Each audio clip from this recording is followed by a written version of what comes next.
తెలుగు వ్యవహారిక భాషా పితామహుడు గిడుగు రామ్మూర్తి పంతులు ప్రాతస్మరణీయులని మంత్రి దుర్గేష్ అన్నారు. విశాఖలో ఆయన 162వ జయంతిని తెలుగు భాషా దినోత్సవంగా రాష్ట్ర ప్రభుత్వం ఘనంగా నిర్వహించింది.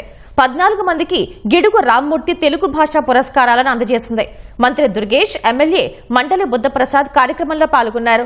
గిడుగు, గురజాడ, కందుకూరి ఆధునిక తెలుగు కవిత్రయని మంత్రి దుర్గేష్ కొనియాడారు.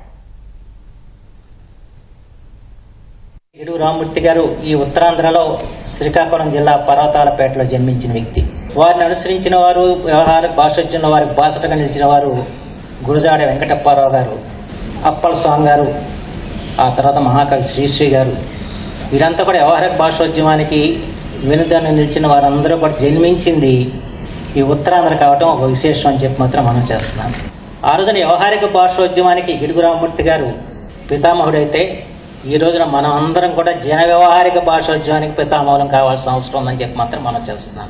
ఏ భాష అయితే ప్రజల భాషగా ఉంటుందో, ఏ భాష అయితే ప్రజలకి వాడుక భాషగా ఉంటుందో ఆ భాషే సజీవంగా నిలబడుతుందనేటువంటి మాటను నండి ఇవాళ మనం మాట్లాడుకుంటున్నటువంటి తెలుగుని వ్యావహారిక భాషగా మన మధ్యకు తీసుకొచ్చినటువంటి వ్యక్తి గిడుగు రామ్మూర్తి పంతులు గారు అనేటువంటి మాటని ఈ సందర్భంగా మనం గుర్తు చేసుకోవాలి. మన జాతి యొక్క గొప్పదనాన్ని, మన భాష యొక్క గొప్పదనాన్ని, మన రాగాలాపన యొక్క ఔన్నత్యాన్ని ప్రపంచం నలుమూలలా తెలియజేసినటువంటి పద్య నాటకం ఏదైతే ఉందో అటువంటి నాటకాలతో కూడా కలిపినటువంటి నంది నాటకోత్సవాల్ని నవంబర్, డిసెంబర్లో మనం నిర్వహించుకుంటున్నాం అనేటువంటి మాటను కూడా మీ అందరికీ మనం చేస్తున్నాం.